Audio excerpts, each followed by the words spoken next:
Hey guys, welcome back to Comic Talk. I'm Matt K, and today I'm going to be talking about part 2 of the Batman Flash crossover, The Button.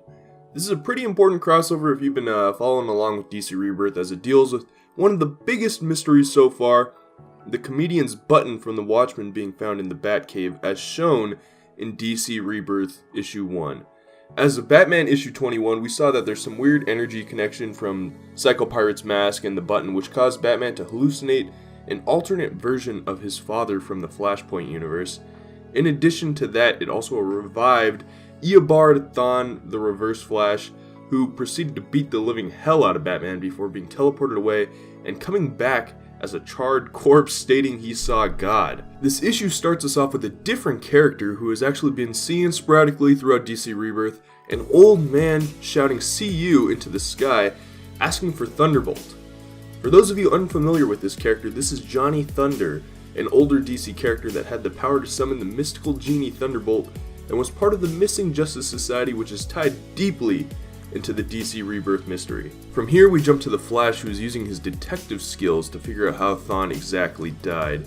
One interesting side note here is the Flash is aware of who this is and isn't confused with this guy who appeared a year or so ago. I think it's safe to say this is the writer's way of saying just forget about him. Continuing the investigation, Flash must go to the one man who was at the crime scene, the very injured Batman. Batman proceeds to explain that he saw his father minutes before Thawne appeared, and that he had recognized him anywhere just because of his presence, Flash then heads to the Watchtower, specifically the Hall of Lost and Found, where we see a ridiculous amount of items from past adventures, including Skeets. Where's my Booster Gold Rebirth, man? He finally comes upon the Cosmic Treadmill, a device which Flash uses to travel through time, and with plans to following the button's radiation to hopefully find this mysterious threat that's been watching the heroes.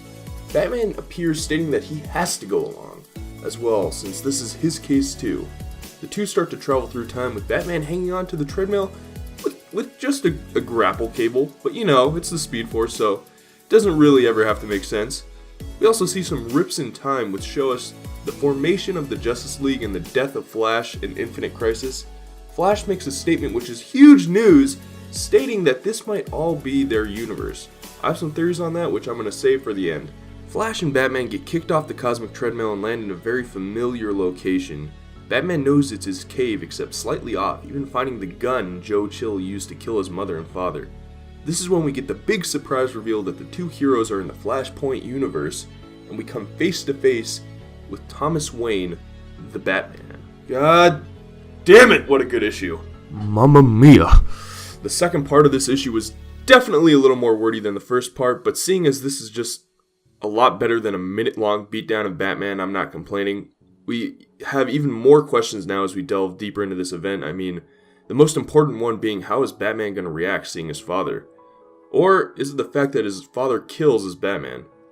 Plus, how are our boys going to be getting home? The Cosmic Treadmill is broken. And how is Thomas Wayne even alive? Seeing as he died last time we saw him in the Flashpoint universe. Now, about what Flash said, stating that those Silver Age glimpses in the past could be from their own universe. This kind of makes sense, and it follows a theory that I saw on the internet, 4chan exactly, that I personally feel could be the right one. In DC Rebirth issue 1, Wally West tells Barry Allen that a mysterious threat took some time away from them, and in the New 52 universe, the heroes said that they have been around for 5 years. Now, what if Dr. Manhattan, let's be honest, we all know it's him, took 10 years away from the heroes, making them younger, and now, as the heroes are slowly figuring out their past, we're seeing them remember, and it's all sort of coming together.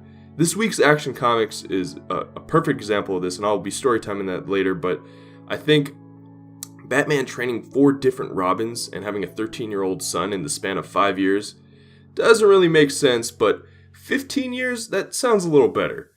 Anyways, the mystery deepens, and we're all going to have to wait until Batman issue 22 comes out next week for the third part, but you can bet that I'll be there to talk about it on Wednesday. Until then, I'm Matt K. Thanks for watching, subscribe, like, the whole shebang, and I'll see you guys later.